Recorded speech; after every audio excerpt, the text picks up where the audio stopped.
Arunagirinatha Peruman is a great enlightened being of Gaumara tradition, means directly initiated, blessed by Subramanya Swami. He was born, he lived, and he is still living, and he will continue to live in Tiruvannamalai because he achieved that state and blessing from Subramanya to be a parrot and live forever.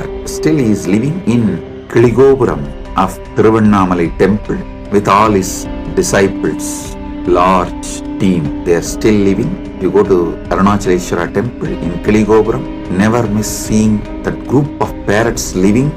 Bow down, they are all Arunagirinatha's team. His disciples and Arunagirinatha himself is there in the form of parrot. He was directly initiated by Subramanya. He was given sudden enlightenment.